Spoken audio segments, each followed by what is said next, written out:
focus by Snake. Yeah, Snake thinking that they have found the secret ingredient. See if we look for another Lee Sin pick, or if maybe Kindred will finally be played. That said, I mean, Kindred actually doesn't do too well into Lee Sin. You can kick her off for ultimate. WE ban Graves. I agree with it. Yeah, but mostly because it's not going to win. It's just really weird. Interesting. So it's lost consecutively, and now they are going to ban it away. So Trundle is going to be the next one to go. So Vladimir is up, Rise is up, Swain is up. Whew. I love there how are a lot of teams champions are shifting their denial into the jungle and away from the mid lane. Xie has been a monster on Vladimir when he gets his hands on it. One of the first in the LPL to pull that champion out and just show how ludicrously broken he can be. Yeah, damn right. And looks like he'll get another attempt. Yeah, it's at least hovered for now as WE just sifting through the plethora of options that they have as far as those contested first picks. Again, it's going to be Maokai and Rise once again for Snake. The thing with Vladimir is that he's just so very difficult to trade against, especially if he is low health, just due to the unnatural amounts of HP that he'll get back on his Q. Does mean that he is level dependent for multiple points in that. So Vladimir typically has not a weak laning phase, but a more fragile laning phase until he gets more levels, and then he spikes pretty hard in late game. Damn right he does. On the other side, I'm taking Maokai and Rise in tandem. We've talked about this at length, that Maokai will negate a lot from Rise. Also helps assist that he's not necessarily taking immediate hard CC in starting fights. So, makes sense that these two would be picked up together. Well, Connie thinking about going to another sort of control-based jungler for a moment as he switches over to Kindred now. Nami, though, is locked in, and I would have thought that Zero had an opportunity to go towards the Bard this time. Because Jay-Z's Bard was fantastic in game number 1, and Condi going to head back to one of his favorite picks, which is the Lee Sin, and deny it from SOFM. I like it. Anything you can do, I can do better. Well, can he? Because SOFM had a pretty tip-top game number 2. Condi is almost the Lee Sin player in the LPL. It used to be the only thing. Back when he played on Masters 3, it would be the only time that Masters 3 would find any sort of success. Well, it reminds me a little bit of Schwan from LGD. If you manage to get that Lee Sin, things look pretty good. But it is going to mean that Snake do manage to get that priority bottom lane. Martin takes away the Ezreal. And Jay-Z now going to hop on to that Karma. Mystic wanting to hop back to the Ashe. I like it. They need the Ashe. They can't afford to take the Sivir here to balance out the Karma movement speed, simply because they have no hard CC. You're looking at displacement on Lee Sin with his Dragon Rage kick, a soft slow on Vladimir with his pool, bubble, tidal wave, and arrow. That's it. Yep. Well, currently looking to put 957 on a very different champion here as well. They answered tank with tank last time. The Nautilus left a little to be desired. Actually, oh no, come on. WE. They need the CC. They want the CC. I don't necessarily think they need the damage since they have the Vladimir there. Well, they are going to lock away the Nautilus. Take 2 on that pick towards the top side of the map. And now SOFM's pick to come in. We'll see what he wants to take to the jungle into the Lee Sin this time around. Probably doesn't want to pick the Kindred. And his Dragon Rage kick pretty damn good into that one. Kindred just offers so much safety for backline dive threat, though, as long as you don't get kicked off of it. Yeah. Like, that's the thing that kills me is, yes, Kindred's seen some nerfs, but her utility against a lot of carry-oriented top laners, like if people really start honing in on that Aurelia, on that Jax, on the likes of Fizz, they get to that backline, Kindred can at least cause some problems back there or give her 80 carries and AP carries a fighting chance.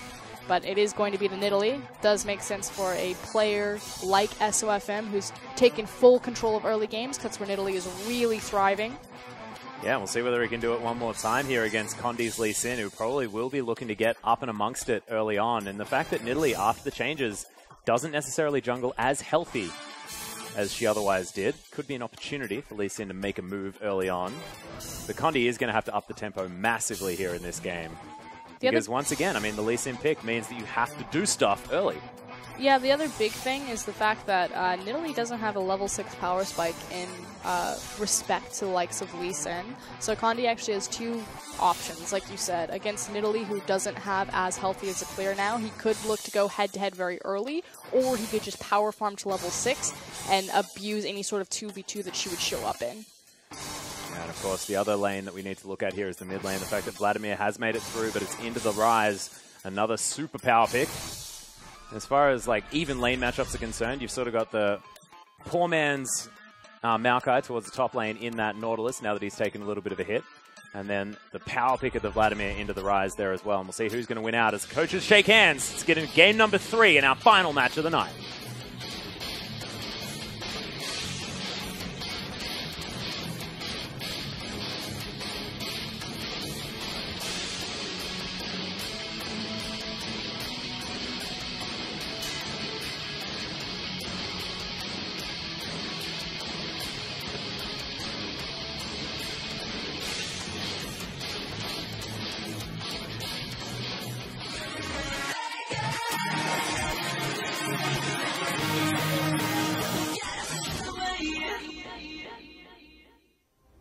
Thank you, 957. And as we can see, WE now back on the blue side. Condi has picked away the Lee Sin from SOFM. We'll see whether he can have as good a game on what was his comfort champion for so long.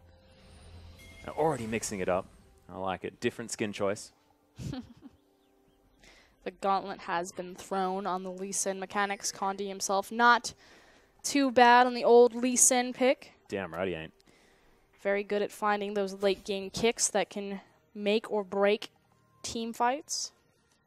And I mean, this is where WE want to fight as well. I mean, if they're going to get to the point where make or break kicks are going to be what get them in there, like their flip a coin style in the team fight will definitely hinge on Condi. The one arrow, the one kick, the late game Vladimir. Welcome to Team WE's classic composition. The whole world on one arrow. Or at least the whole series. So, let's break down the comps and kind of where the pressure is going to be, especially as we're looking at two very early game performing junglers. In the case of Ezreal and Karma, Karma's there to help augment Ezreal's lack of wave clear, kind of even things out. It's a very self-sufficient bottom lane. You have great poke and chip potential out of the Ezreal and Karma queue, but otherwise Jay-Z and Martin should be totally fine to be left on their own devices, especially across from the likes of a sustain Ashe lane. Yeah. So I suspect that SOFM pressure will actually be on him to perform in the top lane first, just because Maokai is going to give him the most immediate kill threat. And he has to hit it early if he wants to kill 957. But the twisted advance into a spear, although both junglers starting top side first. Yeah, it looks like it is going to be Condi making his way immediately over to this red buff.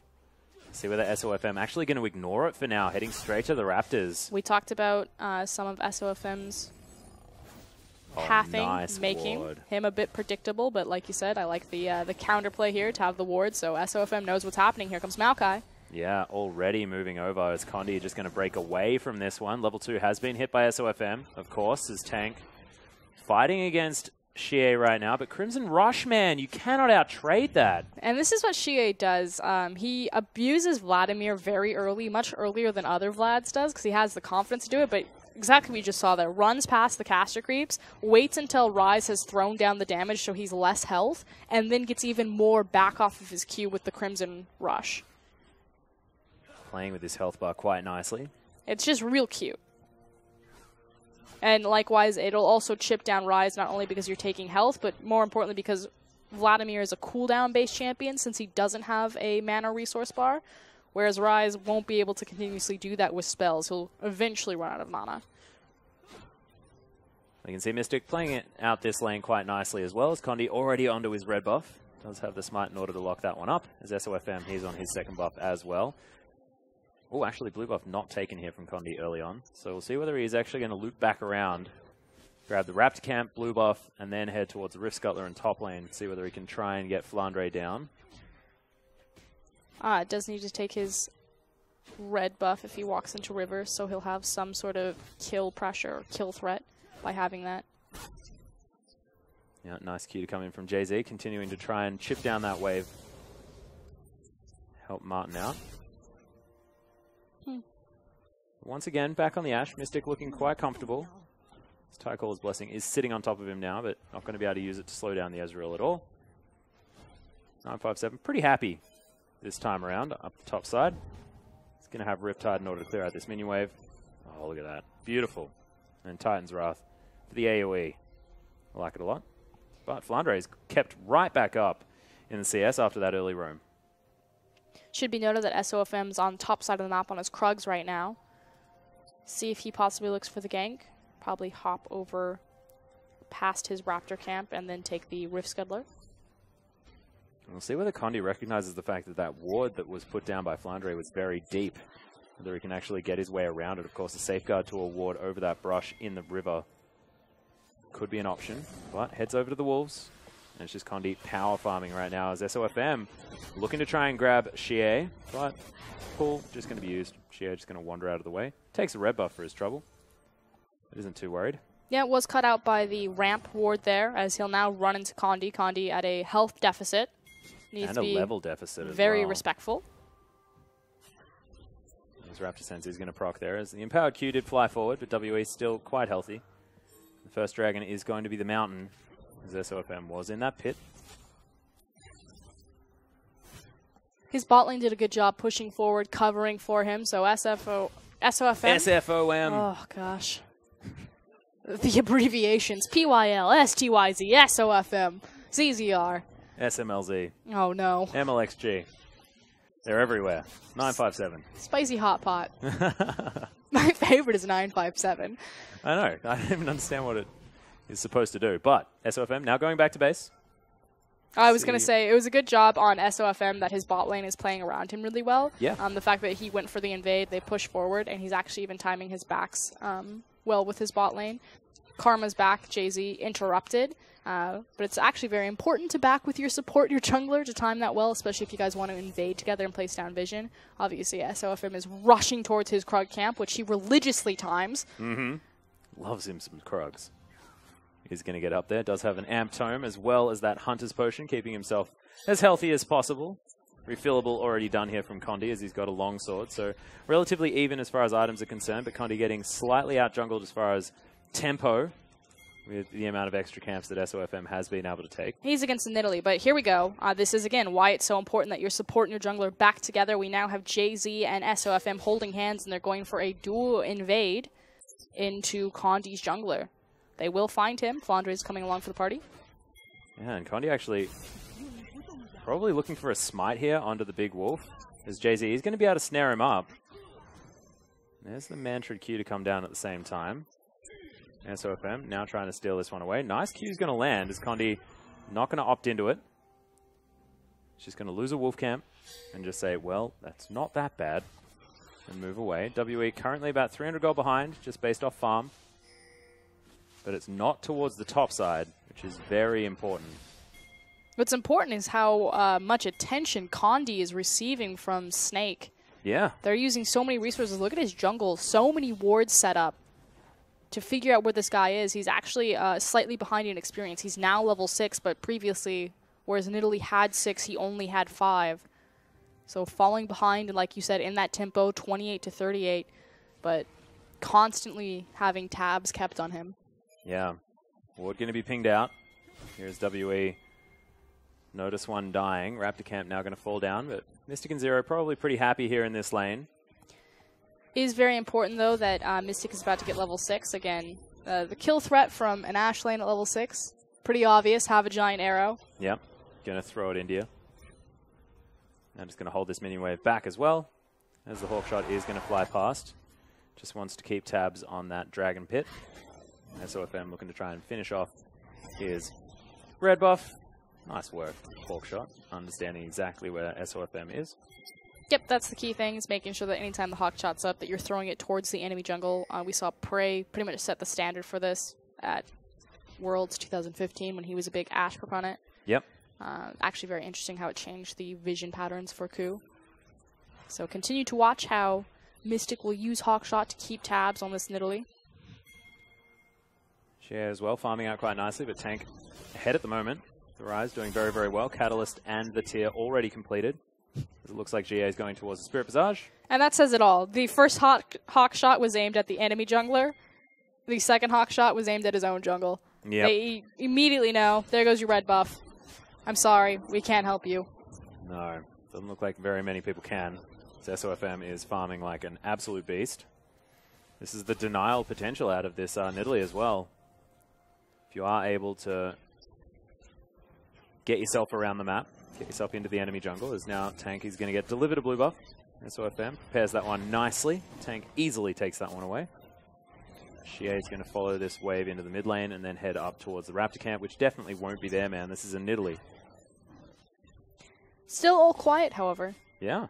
No one making any aggressive move with one way or the other. Makes sense. You got two mid laners that are going to hyperscale into the late game. You have two big tank potatoes up in the top lane. Just potatoing at one another. And you have utility-based AD carries. Ashe, obviously, through her initial kit. Ezreal through his build path. Yeah, and Snake actually with an ever-growing lead. Just organically gained through the jungle.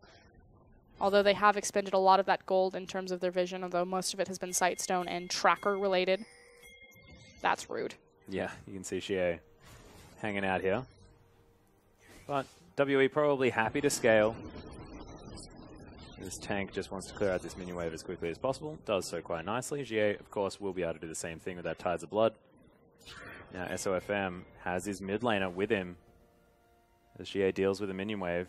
And now Condi with an opportunity to get in on the bottom side of the map. Again, arrows up. There's no vision in these bushes, as well as Condi has been spotted out. Excuse me, SFOM has been spotted out on the top side of the map. So Condi knows that this will not be a 3v3, that it will be a 2v3. And he also knows that he's losing the majority of his jungle.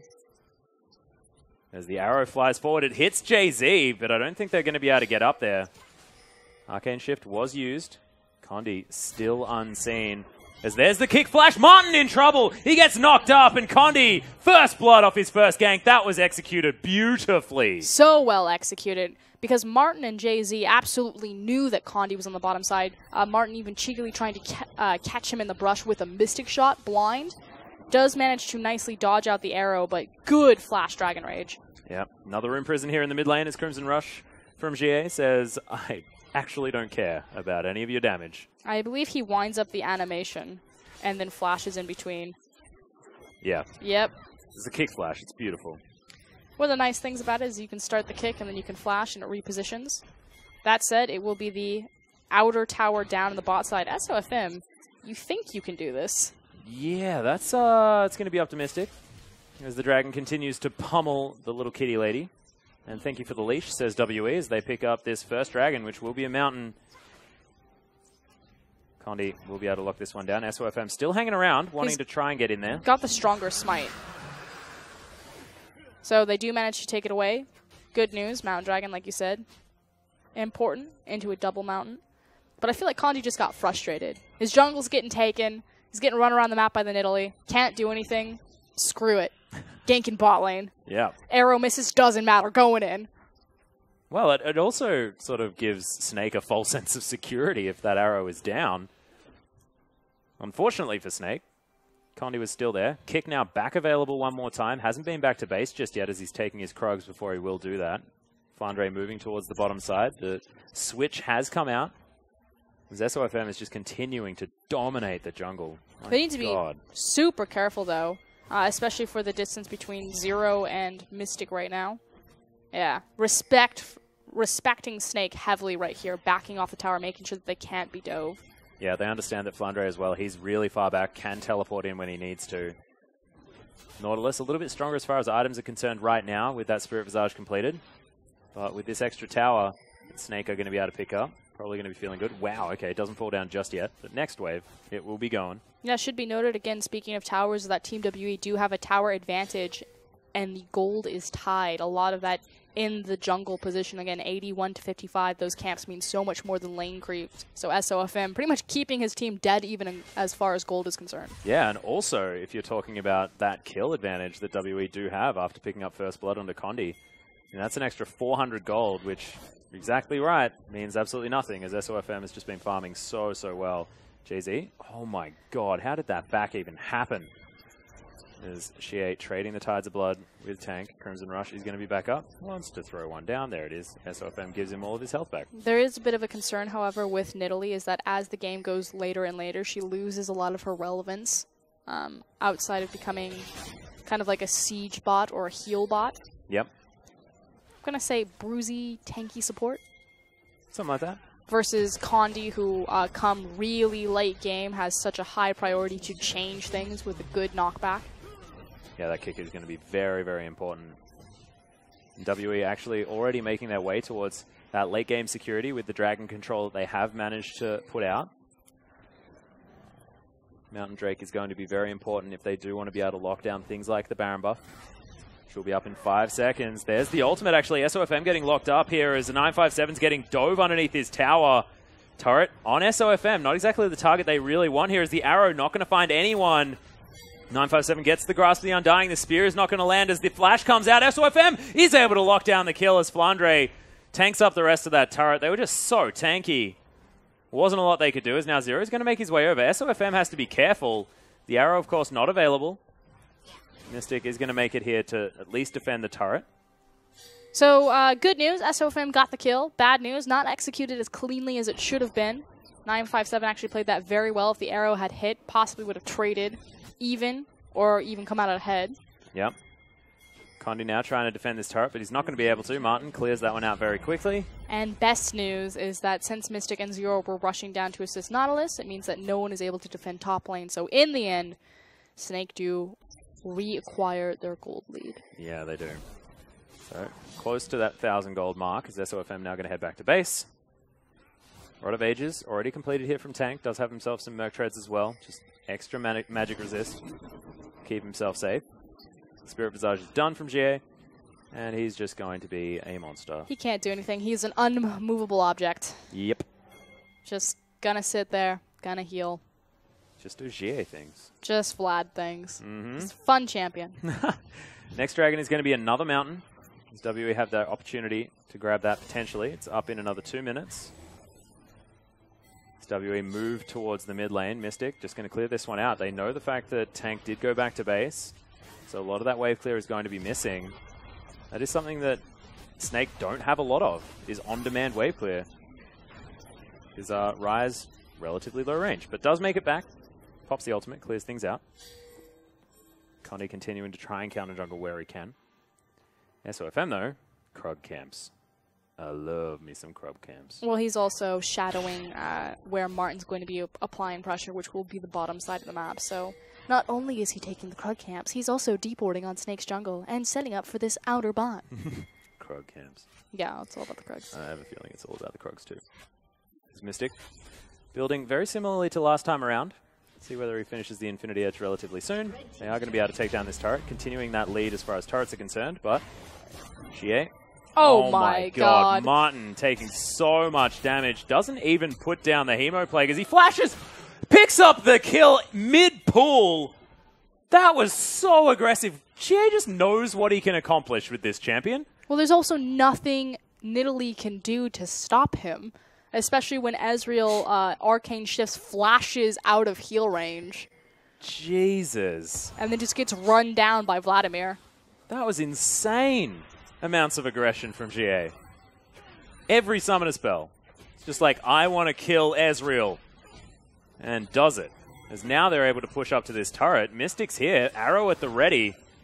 SOFM over to the side. It's already taken half of its health bar. Mystic takes about a bajillion damage from I don't even know what. That was a spear over from the side. SOFM with his Rod of Ages already stacking. And Dragon now going to spawn. Condi is going to be available. 957 looking for a teleport. Just backed. Has all of his items that he wants. And WE going to see that that Dragon has been pulled out. Flandre is resetting his position on the map, also looking for a teleport, so we're about to have a 5v5 where Flandre could get there first. Here he comes. Yeah, teleport is going to come in. 957 still walking over. Condi decides not to follow that Sonic Wave in, and it's going to be a Mountain Drake apiece for both teams. Nice bubble. Lands on Flandre. Not going to mean too much. As SOFM once again clearing things out. They did manage to get the TP out of Flandre for that, so there is a window where Team WE do have more global map presence. We'll see whether they can actually utilize it. They have taken the gold lead, given the fact that they've taken 3 towers now. Every outer has now been taken. GA, not a whole lot of cares in the world right now. Still has the opportunity to Hextech Revolver someone. But this is a concern, is that now that Xie is at this point and he's in these side lanes, especially itemizing into MR first, Ezreal's going to be doing mixed damage. Rise, obviously magic damage, Maokai magic damage, Nidalee magic damage, is that he can continuously push this and no one can really stop him in terms of a duel, which means that at some point Snake will have to dedicate more resources towards him, which then leaves their map exposed. I want 957 to go to Wits End. Give him some dueling potential. The classic Wits End Nautilus. I used to build it all the time before it was even a good item. Still probably not considered a good item. Oh, it's decent on Aurelia. Yeah, I like it on Aurelia. No one's built it yet. Spirit Visage, too damn good. Well, we may have our time in the sun yet, as SOFM takes himself the Rift Scuttler. They have complete vision around this Baron area that just spawned. Both teams with the Mountain Drake assistance. Blue buff now going to be taken here from Condi. We'll see whether SOFM is going to be able to offer anything, as Xie, a little bit far up. Mystics here. And as far as setup is concerned, WE pretty capable of starting a fight if they want to. 957 can flank, use his ultimate. Mystic can throw an arrow at someone.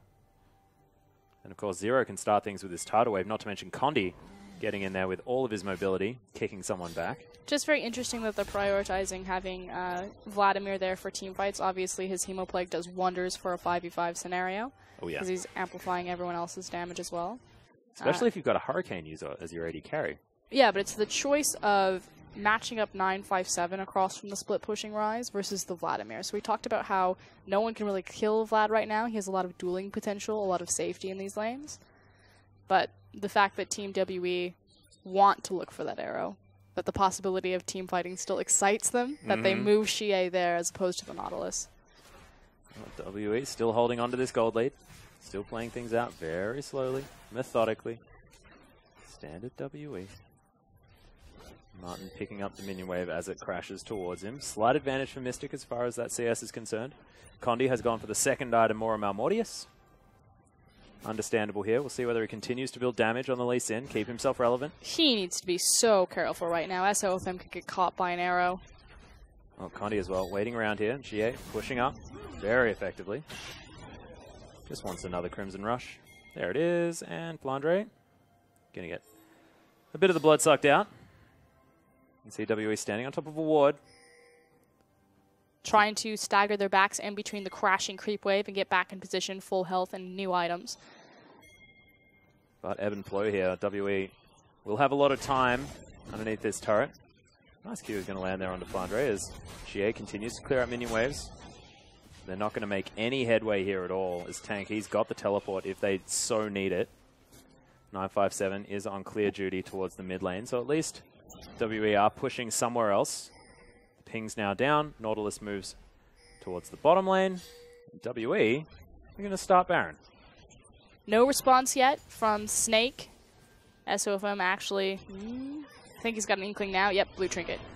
Yeah, it is going to come in. This Baron buff down to about half health. There's one now TP, the teleport's here's two. coming in. Yeah, there's the arrow onto SOFM. The tidal wave to follow through as well as Flandre. Already right into the front line, but Tank is going to get knocked up into the air. Mystic in trouble as Martin has already taken down Condi. Mystic doing so much damage from the backline though as already Tank's fallen down. Xie still alive somehow in the backline. Finally falls, but you can see all of the AoE damage has come in. Snake, however, just turn around the team fight.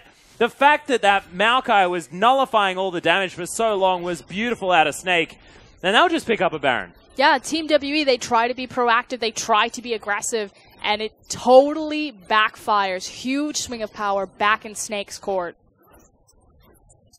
And if they're able to lock down this Baron buff, Now they can start pushing down turrets of their own and creating a massive lead. Let's have a look at this again. Okay, so first and foremost, a lot of CC, 2 ultimates are actually used on the Nidalee, the Nami ultimate, as well as the Arrow. So much burned on SOFM, even the Dragon Rage, so now 3, which means that Tank gets to freely just run in and start crushing down on Mystic. Mystic initially does a good job repositioning himself, but like you said, Flandre has been sitting on so many members and denying so much damage for so long, as well as zoning out the AD carry, that the rest of Snake just mow through Team WE's front line. Yeah.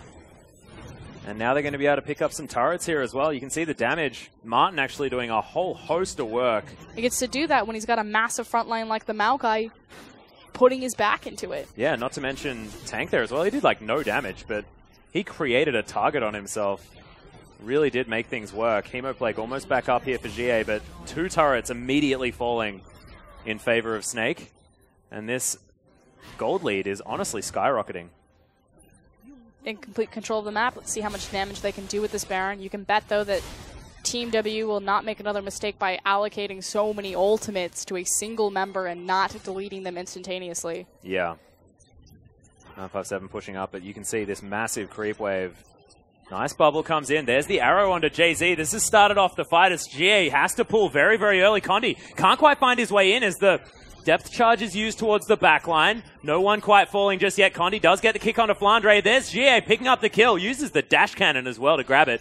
Very cute stuff as GA now back on completely full health. Tank running for the hills. Double kill comes in for the Vladimir. GA chasing after the members of Snake. Holds onto his ghost there as well, as SOFM just didn't want any of that fight. An immediate turnaround. That said, Snake were sitting on some global gold, so will be stronger next time around. But the difference between using 3 or 4 ultimates on a single member, being the Nidalee, versus using your ultimates on the correct targets, kicking out the Maokai. I like it. Condi actually not going to try and contest this dragon, as SOFM will be able to lock down another one for Team Snake. The next Baron will be very easy to take, so 3rd Mountain Drake of the game is going to be followed by a Cloud Drake for Dragon number 4. And then I believe Elder Drake will be coming in after that. So unfortunately not able to acquire all 3 Mountain Drakes due to the 3's a crowd. Yeah. Unfortunate. WE, of course, lucky to grab that first one, because Snake have had control of the map since then. As well as the Baron Pit. Yeah, damn right. Abyssal Scepter now done for GA, though, so 20% CDR. 30%, sorry. Huge props to Snake, though. You know, before SOFM still having ZZR, a big issue is that they came out of the LSPL. They have this identity as kind of a 5v5 team with the likes of Baka and Beast still on the roster. Yeah. And then over time, as their roster makes these iterations between Tank, they start to lose this identity of their team fighting. And they just have to almost resort entirely back to lane swaps. He's fine. Yeah, we're cool. Jay-Z going to get hit by an arrow from very long range. But now in this game, you know, with the addition of SOFM, with Flandre kind of cooling his head a bit, having a very up and down roller coaster performance throughout the LPL, maybe slumping a bit, they're now able to team fight quite effectively against the likes of Team WE, one of the better team fighting teams in the LPL. So huge developmental steps for the likes of Snake and in the right direction. Yeah, and they also understand their draft so incredibly well. I mean, they made the decision to go with the Maokai and the Ryze very, very quickly, understanding that there was no Trundle on the board. They gave away the Vladimir. They understood that that pick was going to go over to GA. But they also know that Tank, very comfortable on the Ryze. Lysandra and Ryze have been the champions that he's been able to win games with, partly because Ryze is just so incredibly strong at the moment. And I just like it, the fact that Snake very confident in how they've been playing out the last 2 games in this series. And once again, in control. 4,000 gold in the lead. See if they can keep that momentum and steam, as we're still in a very tight game, although they do have about a 4K gold lead. Especially as SOFM starts to drop off in terms of his carry potential. Yep. Of course, a lot of the engagements have been Snake answering WE and what they've been trying to throw down. We'll see whether Snake can actually get any engages on their own terms. Lots of disengage potential out of WE and lots of kite back as well as available with the likes of Vladimir, with the likes of Ashe. Nami. Namos. Condi as well, pretty good. Pretty much the disengage support. Mm-hmm. You more disengagey than Janna, you reckon? She's like long-range disengage, whereas Janna's like immediate reset. Yeah. How about that? She's get off my face. Whereas Nami's like, go up into the sky for a bit. You just see that rolling wave. You're like, great. I just got to stand to the side and wait for it to pass. And they are definitely going to be able to get out. But we did see, you know, Game Talents did this before. They had a Vladimir. The game got to late game, and they won. And didn't matter. Xie is still very big, very powerful, and doing lots of damage, as long as Maokai isn't there to affect him. Also now with potentially 45 cooldown reduction as well, because he just doesn't care. Just walks at people.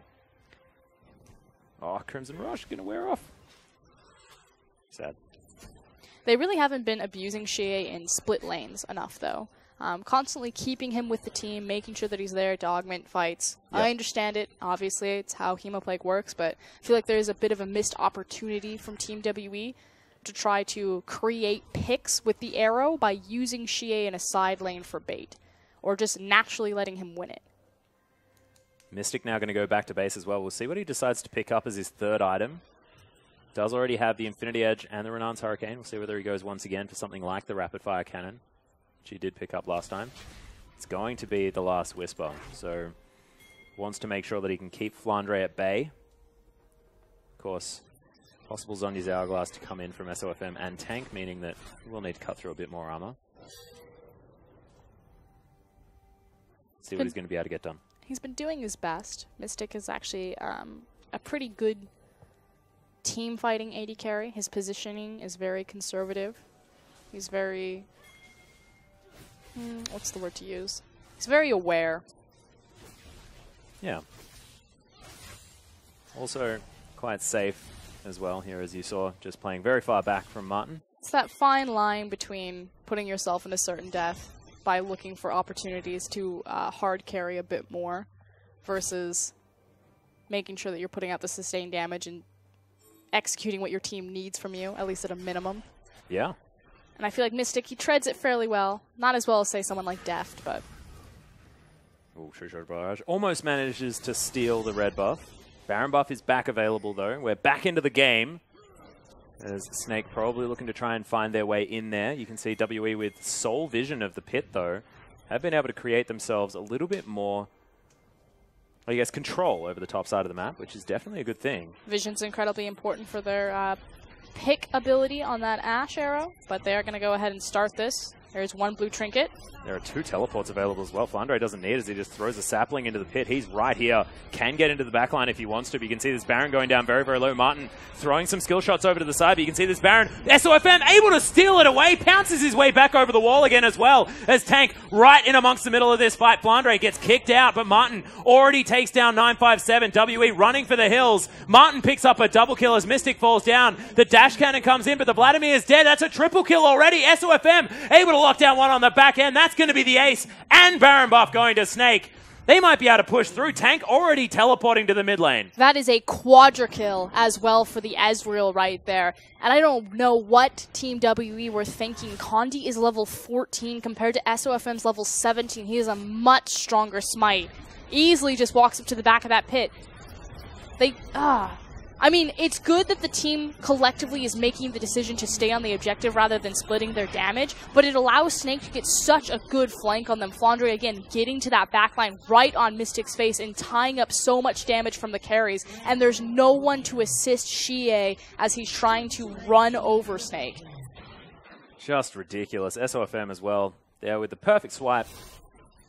And Zero going to die for the Quadra, so Martin able to lock down so much. And his Ezreal has improved considerably of late. Of course, not arcane shifting out of Lambs of Splites, things like that. But look at his damage. There's 8,000 in the one team fight. So Martin and Crystal have had a long history of being rotating AD carries between Snake. Crystal has more of a reputation of kind of being that hard carry-oriented player. A lot of Draven, a lot of Kog'Maw. Some Tristana in there, whereas Martin kind of came up onto the scene when Sivir was really big and seemed to be this utility AD carry identity. I think he's now more so fallen into kind of the janitorial role. I'd say so. But for whatever reason, you know, maybe he's more comfortable with Jay-Z, maybe he's more comfortable with SOFM. The team changing over, putting more responsibility on him, and his KDA speaks for it that Martin has definitely been stepping up. Most certainly has. We saw off the back of that as well, the inhibitor turret did fall down towards the top side of the map. Flandre now working on this inner turret on the bottom side. Martin going to help out with SOFM. That one is not going to be long for the world. And the mid lane inhibitor turret is very low. He's going to be regenning slowly over time. And that wave has been pushed back by WE, but Snake now setting up the siege. Not going to continue. So the pings are now out, and Snake grouping up as 5. Want to brute force this turret. Nope. SOFM, the only one with that idea. Needs the creeps. They really want to brute force an inhibitor. They do have that open top inhib like you were talking about, but there they go. They've got the creep wave. They want to take this down before it can respawn. They don't need very much time. They Watch. will have Baroned up creeps there as well, as Flandre probably wants to start an engagement. He's got a Guardian Angel. This is huge. As there's the Mantrad E. Nice arrow lands onto Flandre, but he's so tanky. Mystic's throwing arrow after arrow into him, and he's just not taking any damage. Condi kicks back SOFM. Are they going to be able to lock down the Nidalee? Nice shield comes out. He's still alive as Jay-Z heals himself up. GA right in the back line, able to get some work done. Dash Cannon comes in, but they focus him out. You can see SOFM just being such a cheeky kitty. My God, GA is going to come out of his Zhonya's, will fall down. That is 2 for 1 now. The support traded for jungler and mid laner. And WE are going to lose the first inhib of the game. Snake can move up and take that free inhibitor as the teleport's coming in. Flandre makes his way right back into the fray. And these Nexus turrets are falling down. Second Nexus turret is going to go next as SOFM still so healthy. 957 is going to fall as Martin has so much damage. The pounce out of SOFM. This guy is on a tear today. As Mystic now takes a spear to the head. The Nexus is going to be the next to fall, and Snake with a decisive victory over WE. All led at the helm by the likes of SOFM. Goes for the Lee Sin, picks up the Nidalee, and closes out the back half of the series in aggressive and oppressive style. Yeah, really beautiful play out of Snake, and I honestly feel like that was more of a team effort. I mean, SOFM was just taking away as much jungle as he possibly could, kept Condi down for a very long time as the players are going to shake hands. But honestly, everyone stepped up on the side of Snake that game. Most importantly, Snake's team fighting. Although this is very uncharacteristic from Team WE to fumble late game 5v5s like that. Yeah, and late game decision making as well with those Barons. Yeah, constantly going super deep and not having any follow-up, but very well-deserved bow from Snake because both these teams just suffered very recent losses at the hands of Game Talents and LGD. There were a lot of questions, you know, are Snake and Team WE truly the second-place teams in their group? So at least Snake stepping up and saying we've still got a little bit left. Yeah, they most certainly do. Of course, Game Talents did look good in their match against, I believe, LGD earlier on this week. But WE, they fell to them as well. Now falling to Snake. It might be a little bit of a slump here for WE. But look, we'll see whether they can turn things around as they move on. We saw some decent play from them earlier on. We'll see whether they can make things a little bit better. But Snake, I mean, this is the team that we want to be talking about because SOFM, not as predictable this time around. He changed up some of his jungle pathing. Things were looking a whole lot better. I actually think, yes, SOFM, it was cool to kind of see him do his typical aggressive thing, but I actually think it was Flandre that was really the game changer in terms of performance from one series to the next. Yeah, and hopping back onto Super Tanks as well in the Maokai. But of course, ladies and gentlemen, Game Talents were able to get that 2-0 against LGD today. And then WE unfortunately fell to Snake as they were able to prevail in 2 back-to-back wins after their initial loss in the series. WE, of course, coming out swinging in game number 1, looking brilliant. And as you can see, as the first week of cross-conference does come to a conclusion, EDG, the only undefeated team remaining in the LPL. Game Talents nipping at their heels, though, now with only 2 losses and 5 victories. And Snake pulling ahead of that middle of the pack as Newbie had tied them previously. I love the point system, the fact that more points are rewarded for 2 O's versus splitting a series 3-1. Yeah. It's actually one of my favorite things. On the other side, though, it's Royal Never Give Up. Their only loss, of course, to Edward Gaming at the beginning of this week, and then closely followed by Team WE. Yeah, of course, still on 6 points there as well. They've been 2-0ing like nobody's business. And WE as well, 4-3. So same record as Snake, actually, which is very interesting after that loss. Of course, next week, we're going to have Vici versus Saint coming up first. EDG versus OMG. Of course, a matchup that historically would turn some heads. But at the moment, EDG looking completely dominant over OMG as far as this season has gone. And Invictus Gaming never win that. As Newbie versus IMA will then bring us our second day, and IG versus WE towards the end. Two, I guess, more historical teams. I was going to say there's your historic matchup. Unfortunately, the EDG versus IG one never quite goes in their favor, as the final day will be Snake versus OMG, EDG versus Vici, and LGD versus Saint. Yeah, so EDG versus Vici is actually quite interesting. We'll see whether EDG are going to continue their dominance, as our last day is going to be Game Talents versus IMA and Newbie versus RNG. Newbie versus RNG is actually going to be interesting. I'm looking forward to that one. Looking forward to a lot of interesting games in the cross-conference, which is why today was such an important match. You know, seeing Snake and Team WE, the two effectively second-place teams in the groups, not necessarily in standings, but in our internal rankings, although Game Talents definitely making a vie for the top there.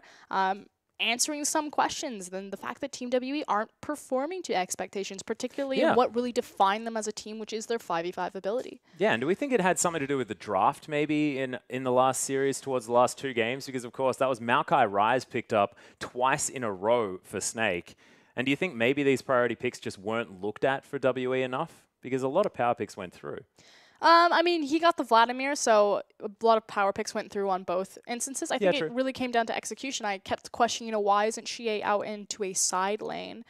Why aren't they, you know, trying to manipulate Snake around the map and trying to bounce them between waves and looking for picks on arrows? There was plenty of scenarios where you could have just played in between the mid lane and either side lane, set up your triangle vision and tried to pick someone off with Mystic's arrow, but it never felt like they were ever set up in a position for that. And it also never felt like they were really in control of the map as well, especially in those last two games. We are going to have a look at MVP, and it's going to be Flandre. He had 100% kill contribution. The man was pretty damn huge. Yeah, excellent. Okay, so props to SOFM. I do agree that the Nidalee performance, like his Lee Sin in the early game, was very good and strong, but I think that this truly was the difference in terms of how clean Snake's team fighting looked. SOFM is on the likes of Nidalee. He was constantly being dove by Condi and kicked back, so he wasn't really super useful other than just being a target. It was Flandre that stepped up on the Maokai, that was on the proper targets, zoning people off, tying up Mystic's time, and effectively hard carrying his team through a lot of these team fights because he's just eating up 3 members. Yeah, and he was impossible to kill. I mean, we saw him in that last team fight underneath the inhibitor turret. He was getting shot after shot into the back of his head by Mystic, and it looked like it was actually just doing nothing to the Maokai. And I mean, after he finished his Frozen Heart, he was untouchable. And this is also super important because we talked about at the top of the day the difference between 957 and Flandre. Yeah. How they have different identities, and Flandre is slumping a little bit, and 957 just does so much more for his team in terms of team fighting, and that's why Team WE have the stronger team fighting. When in execution, completely reversed. Flandre stepped up huge, was able to team fight and pretty much mow 957 over. So great job to Flandre, and welcome back. Hope to see him continue to be in this form. Yeah, exactly right. And he was known as this Maokai player as well. He sort of went from carries and then was just on Maokai duty for about 3 or 4 months, where he played it over and over again. And he was known for teleport flanks. Like, this is what this guy was good at. And it's so good to see him be able to go back to it and trust the rest of his team to follow through. He was known for being able to lane swap and absorb a 2v1 scenario, as well as have kill pressure while playing Maokai. Like, Snake were so confident that they could put themselves in a lane swap scenario and Flandre would be fine. It would kind of make their mid game a little bit wonky because then he would just allocate farm to himself to get back up to speed and be on the clock. But I hope to see them continue to utilize Flandre as an all-star player that he could be. Yeah, definitely true. And it does beg some questions here over the side of 957, because WE won a game where 957 was on the big tank in the Maokai and was able to pick up the victory. But unfortunately, 957, sort of known for having quite an extended champion pool, just wasn't able to pick up anything else in response other than the Nautilus, which honestly was just wanting. Again, kind of goes back to this idea of kind of the poor man's Maokai. We did see him hover the Fizz a little bit, so maybe they'll look a different direction and give 957 a bit more carry responsibility in the future. He can play both aspects, but I still feel like as a whole and as a team, Team WE were unable to execute on very key moments, including 2 team fights as well as some rotational play that really cost in the game. But congratulations to Snake, a very well-earned victory. Yeah, most certainly was. But ladies and gentlemen, that is going to be all for us for tonight. So on behalf of myself, Prosker, and the whole production team, thank you so much for watching. We'll see you next week.